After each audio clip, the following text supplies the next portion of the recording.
Steve Wilson with Nefesh. I want to take you back in history just a little bit to the time of Galileo, when he stood there in front of his peers and said, you know, the world is not the center of the universe. Rather, the world travels around the sun. From there, he was considered a heretic and pretty much thrown out of his positions in the world of science and government. Just behind him was a fellow by the name of Michael Faraday, who discovered the fact that we are electrical and magnetically driven. Our whole body is made up of these polarities. Just behind him, James Maxwell, the discoverer of that we are a electromagnetic field therapy. So we have the introduction of the concept that we're made up of frequencies. And that takes us to a very unusual world that begins to question just exactly, are we really made up of the physiology that you see in yourself today? The concept of quantum now comes into play.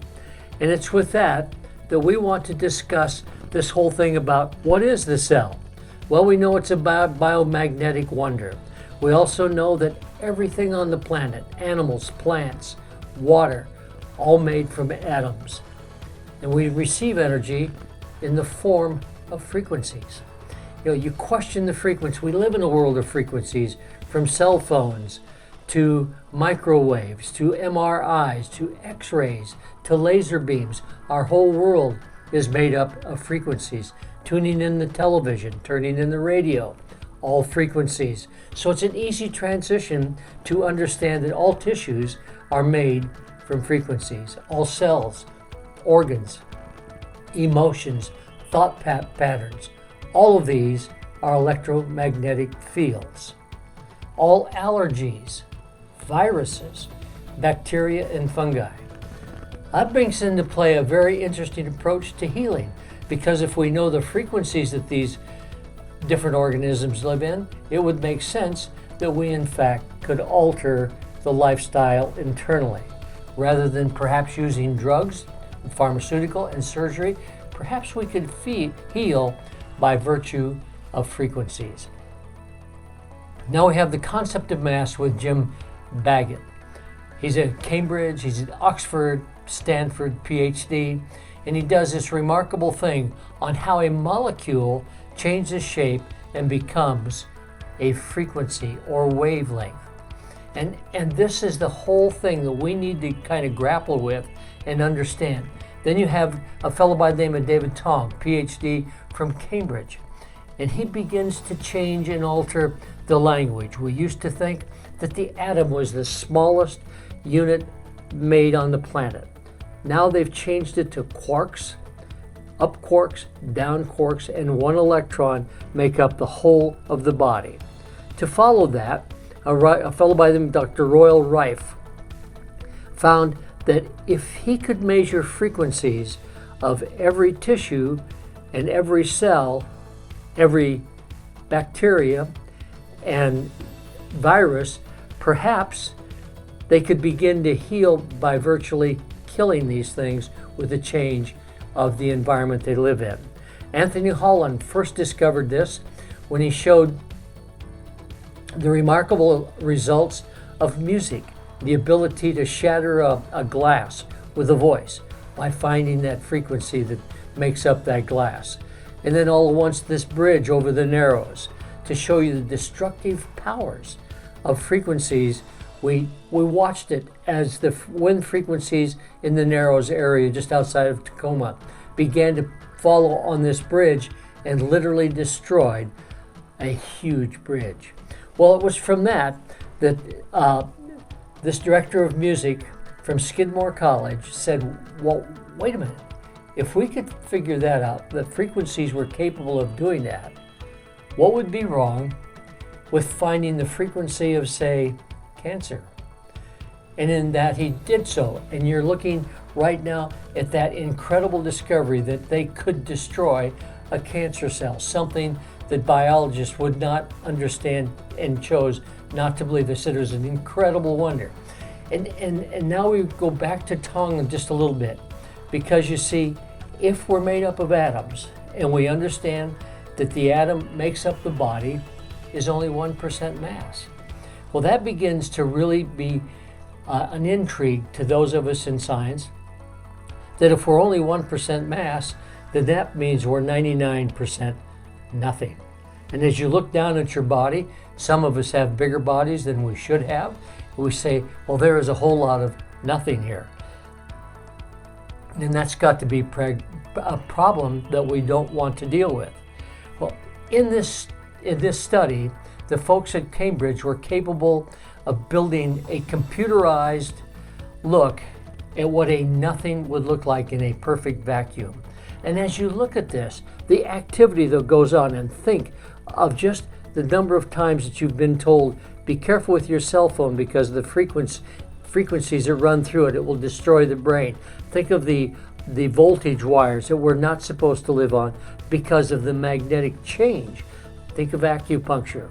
All of these mediums that we use. So if that's the case, and we decided to understand this just a little bit, and in comes Einstein with his theory of relativity equals mc squared, meaning energy equals the mass times the speed of light squared. And in doing so, we discovered some very interesting things. And I want to take it into the world of biology, in nutrition, that if that's the case, then maybe we ought to consider such things as the changing of nutrients into frequencies and deliver them to the cell via a receptor site that's based on frequencies. And in doing so, we're going to take this molecule and we're going to get it to the speed of light. In doing so, it's an incredible phenomenon that it changes over into a wavelength or vibrations, frequencies. All of these things are now making up the majority of your body. Now, the wonderful thing about this is it comes back and forth between a frequency or wavelength and vibrations to a molecule, and it does this in the millions of times per second. Everything about the human body speaks about size. It talks about cleanliness. It talks about purging the body of the toxins that live in it. And here's what Einstein had to say. He said, the more success the quantum theory has, the sillier it looks. If you can imagine just all of this body that you live in is made up of frequencies, wavelengths. So if all of these things are measurable, now we know that the human body, the brain, functions somewhere between 70 and 90 megahertz. That's an interesting thought, because if we lower the megahertz speed of the brain, then that tells us that it's not functioning quite well. All of this is measured easily with different measuring devices that we have in science today. A healthy body functions about 60 to 70 megahertz. As we go down through this, look at this thing called flu symptoms. About 57 megahertz is when it begins.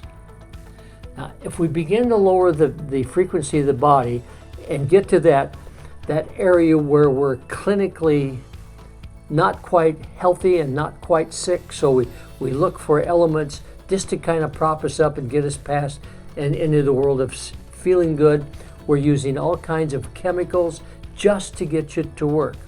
Well, here's some interesting numbers. Cancer functions in a megahertz speed of about 40 to 45. Now, that begins to tell you something really astonishing, in that when you lower the overall frequency of the body to a zone where cancer lives, it would make sense then to put something in your body that elevates the frequency of the body, making it such that cancer won't live in that. That's just a thought.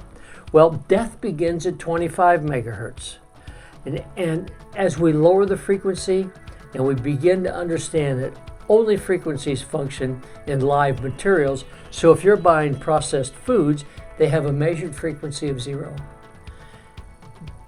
This 0 becomes really a problem to you from a health-wise position, because you see, as you lower the overall frequency of your body, you introduce an environment the disease lives in.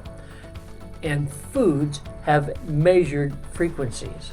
So if we're going to stay healthy and ward off disease, maybe we ought to look to frequencies as opposed to some other venues.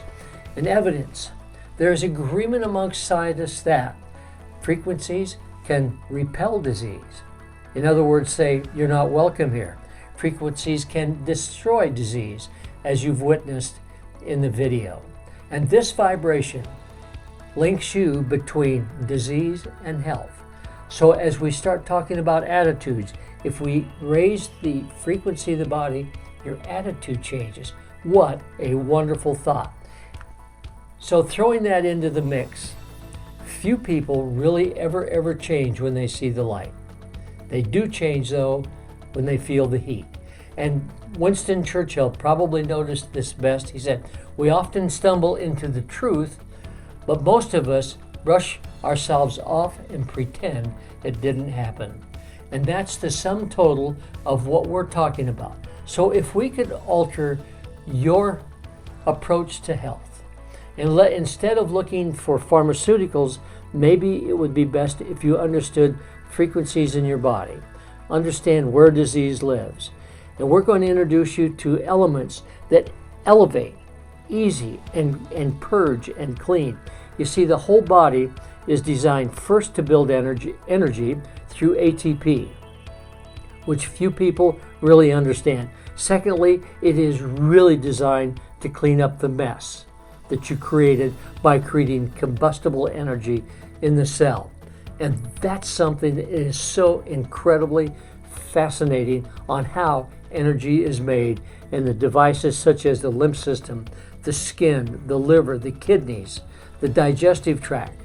All of these things are designed to clean up the things that you left behind from just creating energy.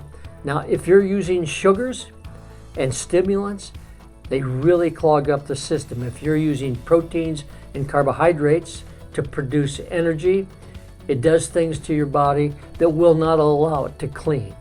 You see, the brain, if you're eating correctly, a fat diet, medium chain triglycerides, then at night there is literally a backwash of amino acids from fats that go through the body and literally clean up the waste that was left.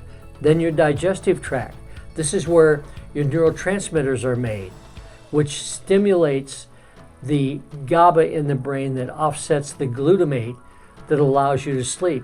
When you get into a REM sleep, the cells of the brain literally shrink by 60%, allowing a backwash from the cerebral fluids that go back through and clean a little element called plaque from the brain. This plaque is made from a combination of carbohydrates and protein, which is made up of our diet.